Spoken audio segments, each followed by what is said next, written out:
My name's Erik. I'm a United States Army veteran. I served from 1995 to 2015. 11 of those years were in active duty, and 9 of those years were with the Pennsylvania National Guard. And I guess I started using alcohol to cope with some of the feelings I was having after I returned home from Afghanistan in 2002. Uh, I had briefly talked to mental health professional. I believe it was social worker. I'm assuming that the social worker I talked to worked with some sort of prescriber.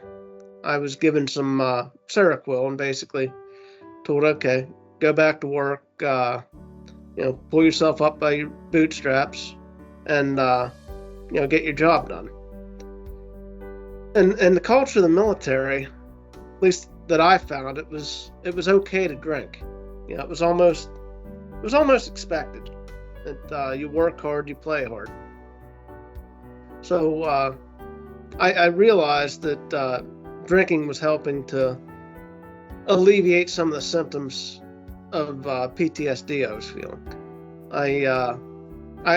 It would numb some of the memories. It would lessen some of the memories, and it was pretty much my only coping skill for years.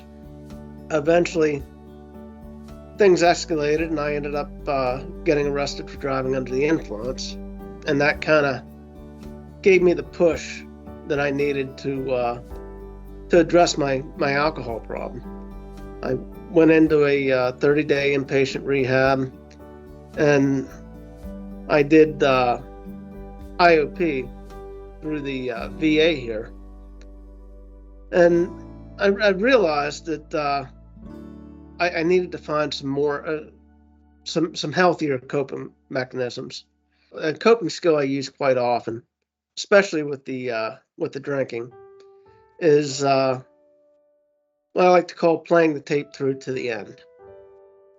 If I do get a fleeting thought, and it happens, I mean, I'm human. If I do get a fleeting thought, I will kind of play that thought out. Okay, if I drink, what's going to be the outcome?